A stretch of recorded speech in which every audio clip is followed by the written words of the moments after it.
Hi guys, welcome to my monthly update video. I'm sorry if you can hear the background music. There's a university dorm party happening at the moment, but I just, recording where I can. So welcome. I have had such a good month. I was sick for one of the weeks.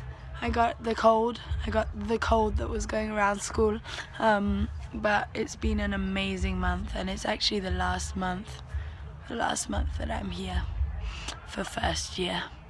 I will come back to BSSM after the summer holidays, but I have done my first year, so that's crazy. That's actually wild. It's crazy to me.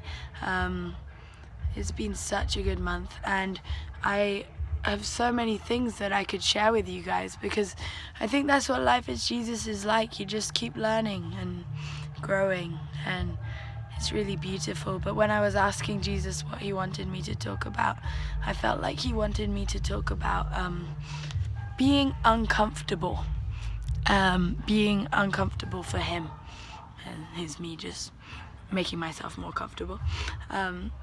Being uncomfortable for Jesus, and specifically in the area of friendships and relationships.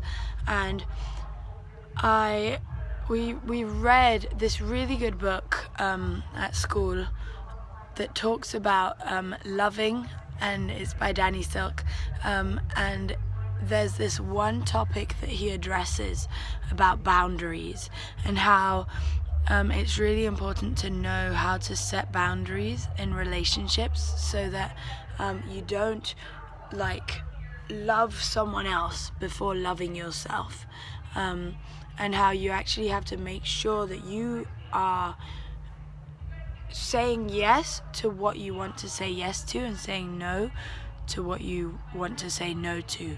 And I realized in my own life, a lot of what I did was I just said yes to everything, every single party, everything. I just said yes to everything. And you know what? Sometimes that isn't healthy. You could want to have all the friends in the world, but if you're not choosing to prioritize the things that you need, like rest and sleep, and sometimes friendships, but sometimes not all friendships are good for you either, and they drain you. They don't uplift you.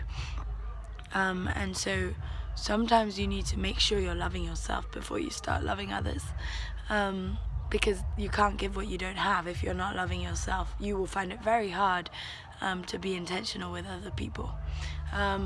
But then there's the flip side of that, and the flip side of that was what Jesus was talking to me about today, which, well, not just today, this whole month, which is a bit of what the Samaritan woman story is about,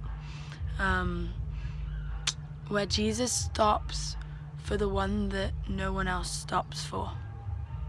And I felt very challenged in my own life to not just go for the friendships that are comfortable to me. Like, I don't want to just love the people that I find easy to love, I don't want to just go for coffee with someone who I know will uplift me, and someone who will listen and who will encourage me, because their pursuit of the Lord is just as encouraging, whatever. I don't want to just prioritize those relationships. Yes, I need those friendships, but I also need to be like Jesus. And Jesus often loves those who no one else loves, and he goes for those who no one else would go for. And I felt very convicted, because I realized that out of my desire to be comfortable and to look after myself and to set boundaries, which are really good, don't get me wrong, they're really good, but out of my desire to be comfortable, I stopped loving like he would love, and I stopped laying down my life for the one. I'm sure Jesus didn't, he was tired, and he would walk, and he would be looking to pray with the Father. He'd be looking to spend time with the Father, but when someone touched him, he stopped. He didn't stop for everyone, but he stopped for the one. He knew when to stop for the one. And I just felt really challenged this month. Like, actually stop for those who Jesus is telling you to stop for.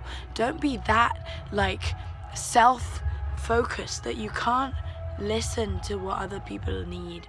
Don't be that self-absorbed. Like, stop for those who might not be comfortable to stop for, and love on them.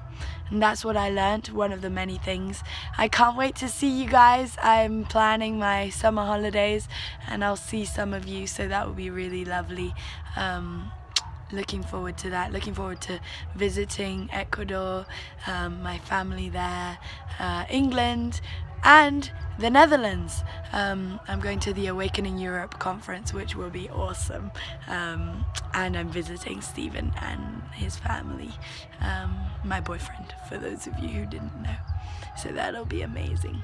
I love you guys so much. Sending you big hugs.